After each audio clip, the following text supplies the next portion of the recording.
자, 계속해서 310쪽의 3번입니다. 3번의 그림을 보고 신우가 글을 쓰는 상황과 목적을 생각해 봅시다. 자, 그래서 아까 이렇게 그림에 나타나 있는 이런 상황이 벌어진 것 같아요. 자, 보니까 뭔가 안 좋은 상황이에요. 그리고 신우가 생각하죠. 아까 점심시간에 미역국을 엎질러서 지효 가방이 더러워졌어.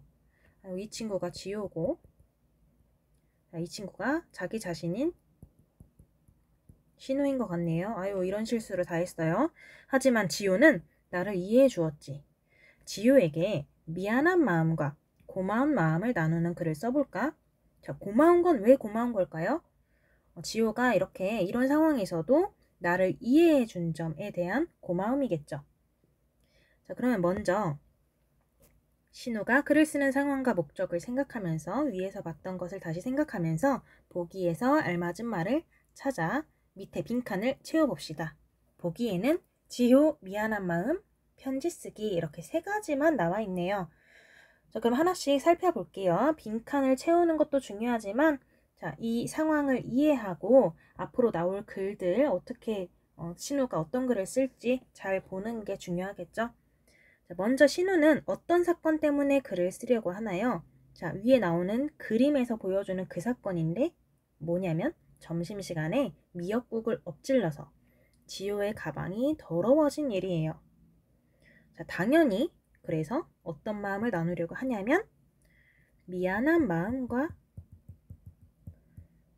고마운 마음을 나누려고 합니다. 미안한 건 당연해요. 신우가 위에서 생각으로 우리가 글을 읽지 않았어도 미안한 마음을 전해야 된다는 건 다들 알고 있을 텐데 신우는 또 거기다 추가로 고마운 마음도 전하려고 합니다. 자, 누구에게 쓰려고 하나요? 당연히 지효겠죠. 어떤 방법으로 글을 쓰면 좋을까요? 우리가 앞에서 살펴봤던 대로 문자 메시지를 써도 되고 또 이제 보기에서는 편지 쓰기 해도 됩니다. 자, 그런데 우리가 이 바로 앞에 2번에서도 2번이 아니죠. 앞에서 봤던 글가와 나중에서 나에서 문자 메시지로 지금 이 신우의 상황과 비슷하게 미안한 마음을 전하는 글을 썼는데요. 사실 미안한 마음을 전할 때에는 문자 메시지보다는 편지 쓰기를 더 선생님 개인적으로 추천을 합니다. 편지 쓰기. 자, 과연 신우는 어떤 방법으로 썼는지 이따가 확인해 보도록 하고, 자, 밑에 질문이요. 자신이 만약 지효였다면 어떤 마음이 들었을지 한번 간단하게 써보고 넘어갈게요. 왜냐하면 우리가 상대방의 마음도 잘 이해해 줘야 자신의 마음을 조금 더 그 상대방의 입장을 헤아려 가면서 쓸 수가 있어요. 여기에서 지효는 다행히 신우의 실수를 이해해 줬다고 하는데요. 여러분이라면 어떨 것 같아요? 선생님이라면 솔직히 화 많이 날 것 같아요. 그죠? 가방을 버렸고 이거 이렇게 가방 빨려면 어떻게 해야 하고 이런 것들이 되게 막막할 것 같아요. 자, 여러분도 화가 나겠죠? 짜증도 날 거고요. 그러면 우리가 그 반대 입장인 신우의 입장에서 글을 쓸 거니까 지효에게 사과 편지를 아주 잘 써줘야 되겠죠? 자, 그러면 신우가 이 사과 편지를 미안한 마음을 잘 전달하는 글을 썼을지 한번 옆에서 확인을 해볼 건데요. 옆에는 책을 이렇게 길게 펼쳐야 되겠죠. 자, 펼치면 이렇게 나옵니다. 자, 여기에 4번과 5번이 함께 나오고 있는데요. 한번 순서대로 살펴볼게요. 자, 신우가 3의 상황, 우리 좀 전에 봤던 그 상황을 이제 글로 썼습니다. 신우도 글을 굉장히 잘 썼어요. 그래서 이 편지 글을 잘 참고하면 좋겠고요. 글 내용과 짜임을 생각하면서 알맞은 말을 보기에서 찾아 빈칸에 써봅시다. 이번에는 보기에 이렇게 5가지 나오네요. 자, 읽어보기 전에 이 아랫부분 311쪽의 아랫부분을 좀 먼저 읽어보려고 해요. 자, 오른쪽 먼저 볼게요. 편지와 같이 다른 사람에게 글을 쓰는 경우에는 마음을 나누려는 사람과 글을 쓰는 사람을 밝힙니다. 자, 쉽게 말해서 누구에게, 누구께, 그리고 마지막에 누구가. 자, 이거 밝혀야 된다는 거죠. 이거 너무 당연한 거예요.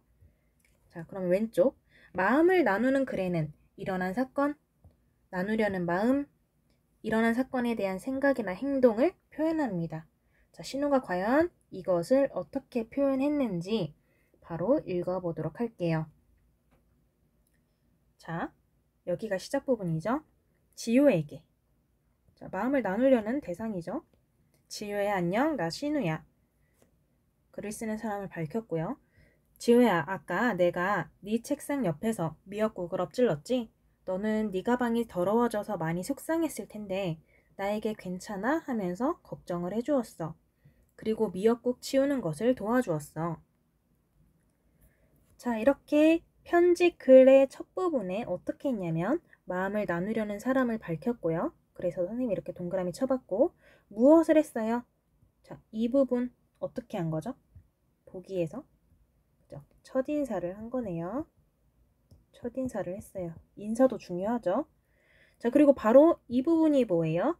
이 부분이 그 밑에서 봤던 일어난 사건을 자세히 씁니다.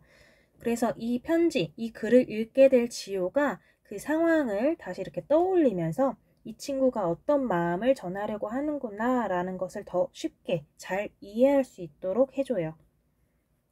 자, 그러면 신우가 쓴 거 이어서 읽어볼게요. 나는 미역국을 엎지르고 너에게 미안하다는 말도 못하고 멍하니 서 있었어. 자, 그럴 수 있죠. 너무 미안하고 그 상황이 당황스러워서 그때는 차마 사과를 못한 거예요. 미처 못한 거예요. 너무 당황스러워서 어떻게 해야 할지 생각이 나지가 않았어. 자, 이렇게 생각도 안 났어. 멍하니 서 있었어. 그런데 네가 오히려 나를 걱정해주고 같이 치워줘서 감동했단다. 지효가 굉장히 좋은 친구구나. 자, 일어난 사건에 대한 자신의 무엇을 표현했어요? 자, 옆에서 보기를 다시 보면 자, 이거 두 가지는 썼고요. 어떤 걸까요? 생각이나 행동을 표현했구나. 자, 이것은 이렇게 신우처럼 구체적으로 써주면 좋겠죠. 내가 왜 아까 미안하단 말을 미처 못했는지, 어떤 생각과 어떻게 하고 있었는지, 그리고 네가 이렇게 걱정해줘서 내가 너무 감동했다. 이런 점. 자, 지효야, 아까는 당황스러워서 너에게 고맙다는 말을 제대로 못했어. 정말 고마워. 네 따뜻한 마음을 잊지 않을게. 앞으로 내가 도와줄 일이 있으면 꼭 도와줄게. 그리고 우리 앞으로도 친하게 지내자. 안녕, 친구 신우가. 자, 글을 쓴 사람 마지막에 다시 한번 써줍니다.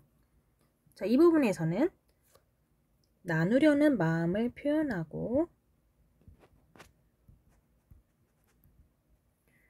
자, 물론 이 나누려는 마음, 고맙고 미안한 마음이 이 부분에서만 나온 것은 아니지만 그렇죠? 이렇게 명확하게 또 밝혀줍니다. 자, 그리고 또 무엇을 했어요? 아까 첫 부분에서는 첫인사를 했으니까 끝인사를 해야겠죠. 그리고 진짜로 마지막에는 이렇게 글을 쓴 사람을 밝혀주었습니다. 자, 신우가 이렇게 글을 잘 써주었어요. 자, 신우가 쓴 글처럼 마음을 나누는 글의 내용, 짜임 다시 한번 살펴보면서 어떻게 써야 되는지, 무엇을 고려해야 되는지 한번 말풍선들 읽어볼게요. 이 친구들의 대화를 읽어볼게요. 자, 나누려는 마음을 잘 표현해야 되겠죠. 우리가 이 단원에서 배우고 있는 게 이거니까 이거 굉장히 신경 써서 잘 해야겠죠. 자, 그럴 때에는 일어난 사건을 신우처럼 자세히 쓰려고 노력합니다.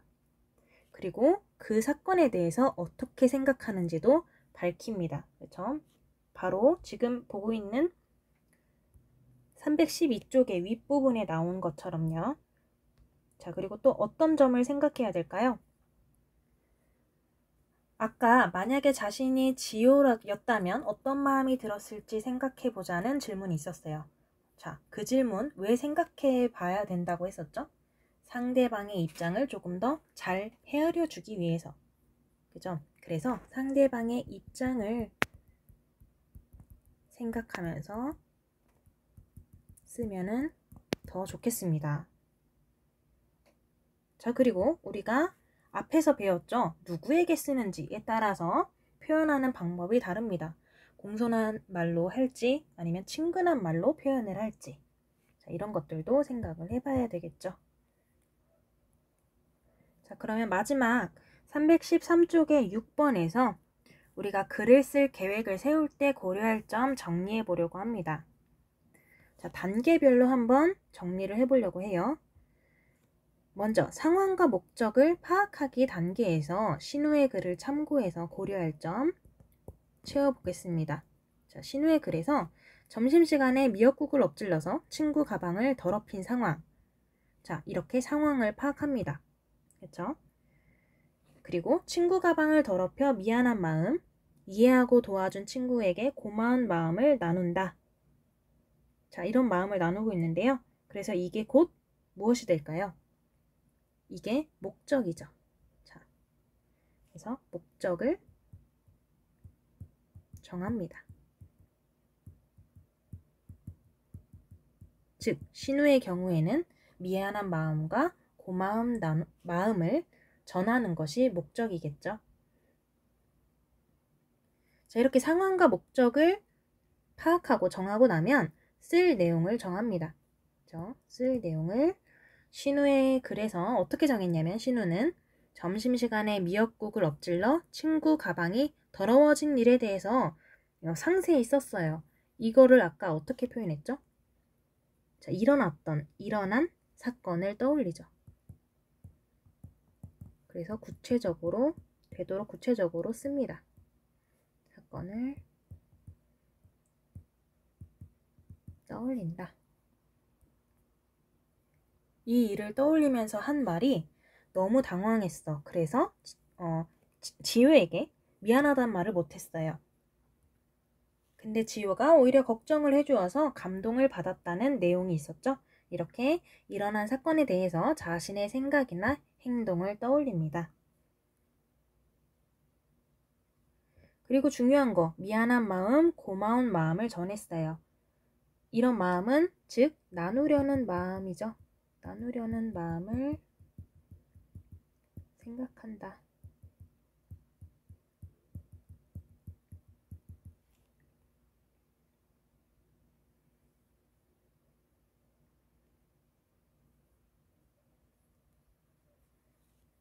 자, 그러면 마지막으로 이런 내용을 표현할 때 고려할 점들을 살펴볼게요. 자, 신우의 경우에는 친구에게 쓰는 것이기 때문에 읽기 쉽게 친근한 표현, 쉬운 표현을 사용했습니다. 자, 다시 말해서 지금 읽을 사람, 즉 지효를 생각해서 지효를 배려해서 표현 방법을 찾은 거죠. 읽을 사람을 고려해서 생각해서 표현합니다. 또는 상대방을 생각해서 표현합니다. 그리고 맞춤법 띄어쓰기도 당연히 좀 잘 지켜가면서 써주면 좋겠죠. 이거 그대로 쓸게요. 맞춤법 띄어쓰기를 잘 지켜서 표현한다.